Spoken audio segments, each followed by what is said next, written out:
welcome to Thrive America. Today I'm joined by good friend and improv student, Mr. Allan Urech. Allan, Yes. thanks for joining us today. Well, thank you for having me.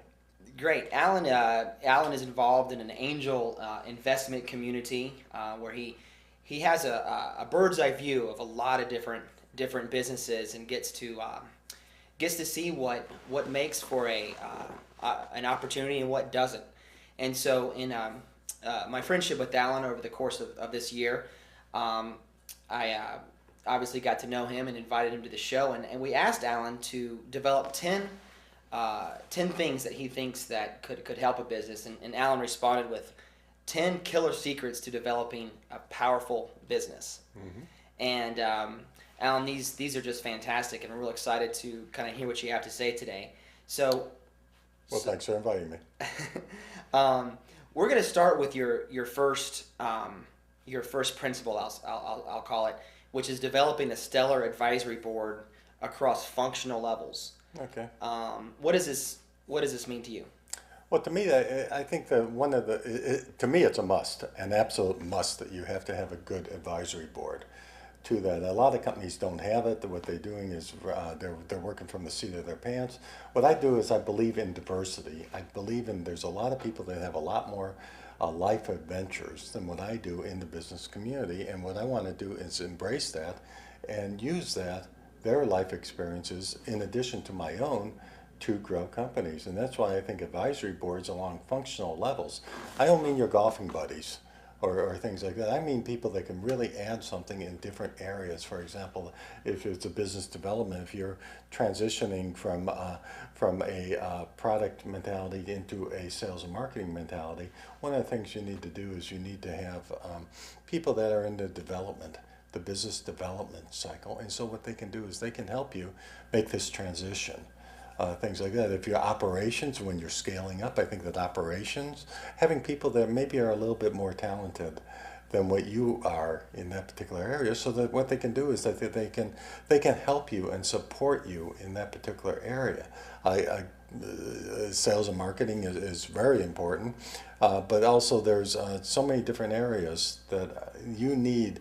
I just have a certain amount of experiences that I've had from my life, and I think that other people, when you embrace other people's experiences and what they've had, they might have a little bit more depth into the areas that they're very familiar with.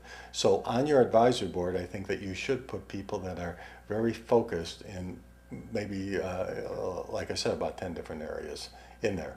And just you can think about that when you're growing a business. Think of the operations, the business development, the finance, all these different areas that are there, and just make appropriate decisions. Don't put your golfing buddies on there unless they fit a slot and that they have the proper credentials to support you in that area.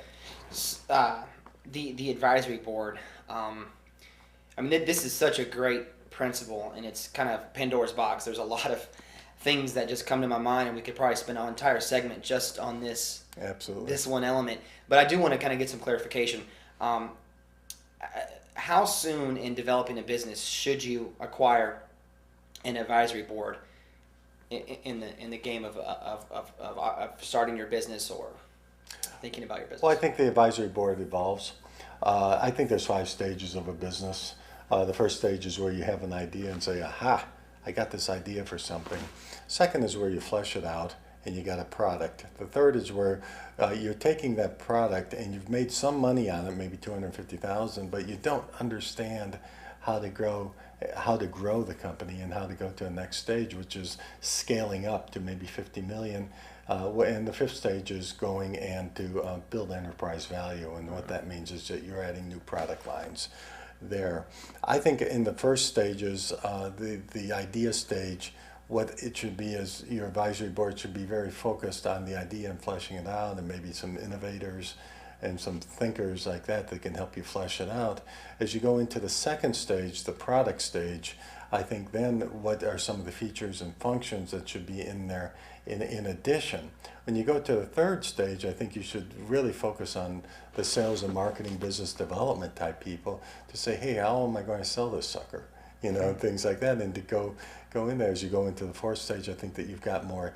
The third stage also is operations, but the fourth stage is also very operational and scaling up, and finance and the areas that are traditional business things that areas that you need to get into. And the fifth stage is where you're back to you're back into where you're really developing additional products and things like that, but you also need to embrace the scaling up of the business also. And so I think it evolves. I think there's different advisors that you need in different areas. In the fifth stage, you might need more, and fourth and fifth stage, you might need human resource advisory board, what to do, what are some of the compensation plans, what are some of the benefit packages that you need to put in. So I think it's an evolving thing. How do we, if someone's watching and they have a great idea and or a passion, or their whole life they've loved a certain thing, and they don't want to put their golfing buddies on the advisory board, or their family members, or their best friend's cousin or something, where do we find an advisory board, experts that can help us with implementing some of these? Oh, that's where you go to your network. I think, and a lot of young folks, I understand, don't have the network, but you go to like Chamber of Commerce's, and you talk around, and you get maybe a buddy there, and then you say, hey buddy, I want to be invited. I wanted to, can you introduce me and give a warm introduction to someone? Who do you think's a good business development person, for example? And what you do is you start networking within that organization. I go to probably four or five cocktail parties a week, on different things where I'm just networking. I'm understanding what people are. I'm net weaving, and net weaving is where I put two people together and then I step back. I say, hey, you want to meet this person? Here's this person that needs something. Why don't you two talk? And I'll pull them together, and what I'll do is I'll kind of step back, because then they'll form the relationship. I think forming relationships, business relationships and personal relationships, is very, very important, in not just in business but in life. Well, it sounds to me like a great place to get started. Is one, being a nice person, being humble, presentable, going to look up the Chamber of Commerce, local communities that have event functions, and just make yourself available, and then and listen to what other people have to say. And I think that's just a great piece of advice. And from there, you could get invited to different networking groups. But you mentioned a great principle, which I think is putting people together. Absolutely, I'm not expecting anything out of that. And quite honestly, I learned, I didn't really think about it until I took improv.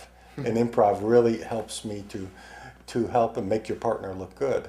And just step back, and don't think about what's in it for yourself, because sometimes that comes back, sometimes it doesn't, but it's fine. I don't mind that at all. I don't have any cash in my wallet for you right now, but we'll talk now. We're going to take a little break here and come right back with our time with Allan.